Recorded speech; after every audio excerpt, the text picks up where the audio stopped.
Hello everyone, ओम sir coaching को तुम मानक स्वागत। आज आम नवम श्रेणी भौतिक विज्ञान बहीर द्वितीय अध्याय आम चारिपाखे थिबा पदार्थ विशुद्धकीर प्रश्न उत्तर डिस्कसन करिबा। एक नंबर प्रश्न रे पचारिछि निम्नलिखित पृथकीकरण पई केउ पृथकीकरण कौशल प्रयोग करा जाय। ताहले आमे प्रश्न पढ़िबा और देखिबा कोन सबु कौशल व्यवहार करा जिवो। ताहले ए रे देइछि सोडियम क्लोराइड रो जल रे एहार द्रवण रु पृथकीकरण। ताहले सोडियम क्लोराइड माने होछि हमर खाइबा लुण हैला, ताकू जल रु केमिति आमे अलग करि परिबा। ताहले एठारे उत्तर हबो पृथकीकरण रो प्रणाली रो ना कोन, एठारे हबो स्फटिकीकरण। बी रे देइछि सोडियम क्लोराइड और एमोनियम क्लोराइड रो मिश्रण रु एमोनियम क्लोराइड रो पृथकीकरण। ताहले आमे एठारे ऊर्ध्वपातन द्वारा आमर ए जो मिश्रण रु एमोनियम क्लोराइड को अलग करि परिबा बा पृथक करि परिबा। तापरे प्रश्न देछि गोटिए कार रो इंजिन तेल रे रही जाइथिबा छोट छोट धातु खंड मानकर पृथकीकरण। ताहले आमे एठारे परिश्रवण पद्धति रो व्यवहार करिकि धातु खंड को पृथक करि परिबा। डी रे देछि फूल पाखुड़ार निर्यास रु विभिन्न वर्णकणार पृथकीकरण। साधारणतः वर्णकणार पृथकीकरण करिबा पई क्रोमाटोग्राफी पद्धति रो व्यवहार करि परिबा। ताहले क्रोमाटोग्राफी द्वारा आमे विभिन्न वर्णकणा को पृथक करि परिबा। ई रे देछि दहिरु लहुणीर पृथकीकरण। ताहले दहिरु लहुणी केमती अलग करि परिबा, हमर केंद्रापसरण पद्धति द्वारा दहिरु लहुणी को अलग करा जाई परिबो। एफ रे देछि पानीरु तेलर पृथकीकरण। ताहले एठारे आमे जदि एको नै कि जो यार मिश्रण को नै कि गोटे पृथकीकरण जो फनेल थाए ता ऊपर ढाली दबा, ऊपर तेल भासिबो आ तळे हमर पानी रहि जिवो। साधारणतः एको पृथक करि परिबा पृथकीकरण फनेल द्वारा। जी रे प्रश्न देछि चाहारु चाहा पत्रर पृथकीकरण। आमे चाहारु चाहा पत्र को केमती पृथक करि परिबा, हमर बाष्पीभवन द्वारा आमे पृथक करि परिबा। तापरे देछि बालीरु लुहा पिन रो पृथकीकरण। आमे साधारणतः चुंबक द्वारा लुहा पिन को पृथक करि परिबा हमर बालीरु। आई रे प्रश्न देछि गहम दानारु चोपार पृथकीकरण। साधारणतः गहमटा ओजनिया आ चोपाटा हल्का, सेति पई पाछुड़ीबा द्वारा पृथक करि परिबा। जे रे प्रश्न देछि जल रे भासुथिबा सूक्ष्म पंक कणिका मानकर पृथकीकरण। ताहले एकु जो हमर सूक्ष्म पंककर कणिका रहिला याको आमे पृथक करि परिबा हमर परिश्रवण पद्धति द्वारा। 2 नंबर प्रश्न देछि द्रवण, द्रावक, द्रव, मिलै जिबा, द्रवीभूत, अद्रवीभूत, छाणीबा और बलकांश इत्यादि शब्द व्यवहार करी चाहा प्रस्तुतिर सोपान गुड़िक लेख। पिला माने तुमे माने समस्ते चाहा केमिति प्रस्तुत करा जाए से सब प्रणाली ऑलरेडी घरे जानी थिबो, किंतु एठारे आमे एई जो सब शब्द देछि यार व्यवहार करिबा आउ तार चाहा प्रस्तुति केमिति करा जाए तार सोपान सब स्टेप बाय स्टेप आमे लेखिबा। ताहेले प्रथमे द्रावक हिसाब रे आमे किछि क्षीर और पानी नेबा। तापरे द्रव हिसाब रे आमे चीनी और चाहापत्ती नेबा। तापरे चीनी पानी रे मिलै जिबा फल रे एक द्रवण प्रस्तुत हेबो। एही द्रवण को एक सस्पेन रे नै हीटर रे गरम करिबा। एही द्रवण को छाणीबा पई एक चाहा छणा यंत्र व्यवहार करी द्रवणटी को छाणी दबा। द्रवीभूत अंश छाणी होई बाहरी जिवो एवं अद्रवीभूत अंश जहा कि चाहापत्ती जोटा हमर थिबो सेटा चाहा छणा रे रहि जिवो। एबे बळका अंश को फोपाड़ी देबा। वर्तमान चाहा प्रस्तुत हो गला। 3 नंबर प्रश्न देछि वंदना विभिन्न तापमात्रा रे 3टी भिन्न पदार्थर द्रवणीयता परीक्षा गला और निम्न रे दिया जाइथिबा तथ्य गुड़िक संग्रह गला। 100 ग्राम जल रे केते ग्राम रो पदार्थ द्रवीभूत हेले परिपृक्त द्रवण सृष्टि होई परिबो सेही द्रवणीयता सारणी रे दिया जाइछि।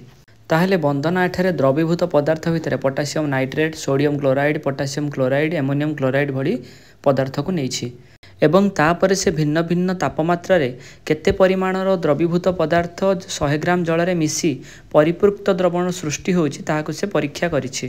ताहले आमे किछि प्रश्न देखिबा।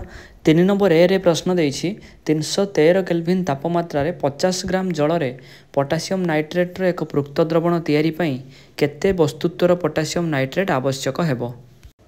ताहले प्रश्न रे देछि 100 ग्राम जल रे 313 केल्विन तापमात्रा रे मिसी पारुछि 62 ग्राम रो पोटासियम नाइट्रेट। ताहले 50 ग्राम जल रे मिसिबो तार अधा अर्थात 62 विभक्त 2। हमर उत्तर हेबो 31 ग्राम। 3 नंबर बी रे प्रश्न देछि 353 केल्विन तापमात्रा रे वंदना पोटासियम क्लोराइड रो एक द्रवण जल रे तयारी कला एवं साधारण तापमात्रा रे ठंडा करिबा को छाडी देला। द्रवणटी ठंडा हैला परे से कोन पर्यवेक्षण कला बुझाओ। ताहले यार उत्तर मु ऊपर लिखि सारी। साधारण तापमात्रा रे द्रवणटी ठंडा हैला परे पोटासियम क्लोराइड रो किछि स्फटिक से पर्यवेक्षण करि परिबो। सी रे प्रश्न देछि 293 केल्विन रे प्रत्येक लवणर द्रवणीयता कलना कर। एही तापमात्रा रे केउ लवणर द्रवणीयता सर्वाधिक। ताहले यार उत्तर कोन देछि देखिबा। 293 केल्विन तापमात्रा रे द्रवणीयता यथाक्रमे पोटासियम नाइट्रेट रो 32, सोडियम क्लोराइड रो 36, पोटासियम क्लोराइड रो 35 और एमोनियम क्लोराइड रो 37। ताहले एठारे एमोनियम क्लोराइड रो द्रवणीयता सर्वाधिक। डी रे प्रश्न देछि एक लवणर द्रवणीयता उपरे तापमात्रा परिवर्तनर कोन प्रभाव पड़ी थाए। ताहले तार उत्तर कोन हबो। तापमात्रा बढ़िले द्रवणीयता बढ़ी थाए। 4 नंबर प्रश्न देछि निम्नलिखित गुडी को उदाहरण देई बुझाओ। ताहले आमे एठार देखिबा ए रे देछि पृक्त द्रवण। ताहले पृक्त द्रवण कोन। गोटी निर्दिष्ट तापमात्रा रे जेतेबेले द्रवण रे आ अधिक द्रव द्रवीभूत होई पारे नाही ताहाको पृक्त द्रवण कुहा जाय। उदाहरण रे कोन हबो। 298 केल्विन तापमात्रा रे 100 ग्राम द्रावक रे 212 ग्राम चीनी द्रवीभूत कले एक पृक्त द्रवण प्रस्तुत हेबो।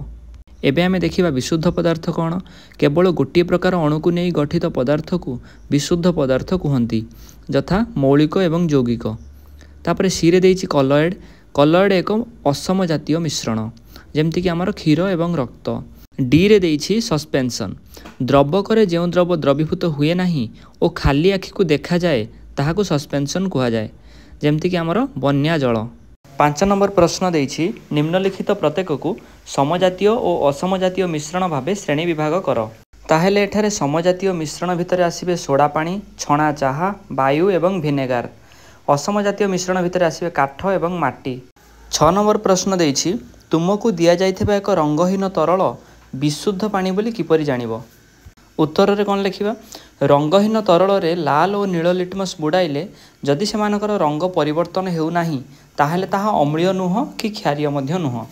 एबे सही तरल पदार्थ को एक टेस्ट ट्यूब रे नेई गरम कले जदि किछि अवशेष न रहे ताहेले ताहा विशुद्ध तरल पदार्थ। 7 नंबर प्रश्न देछि निम्नलिखित केउ द्रव्य गुड़िक विशुद्ध पदार्थ। ताहेले तळे किछि द्रव्यर नाम लिखा जाइछि ताहेले हमकु बाछिबाकु पड़िबो जे या भितर विशुद्ध पदार्थ किए। ताहेले आमर एठारे विशुद्ध पदार्थ भितर आसीबे बरफ, लुहा, लवणाम्ल, कैल्शियम ऑक्साइड एवं पारद। 8 नंबर प्रश्न देछि निम्नलिखित मिश्रण मानक मध्यरु द्रवण गुडी को चिन्हाओ। ताहेले आमे देखिबा एमानक भितर किए किए सब द्रवण। द्रवण गुडी को हैला समुद्र जल, वायु एवं सोडा पानी। 9 नंबर प्रश्न देछि निम्नलिखित केउ उदाहरण रे टिंडाल सिद्धांत देखि हेबो। ताहेले आमर एठारे केवल क्षीर रे ही टिंडाल सिद्धांत देखि हेबो।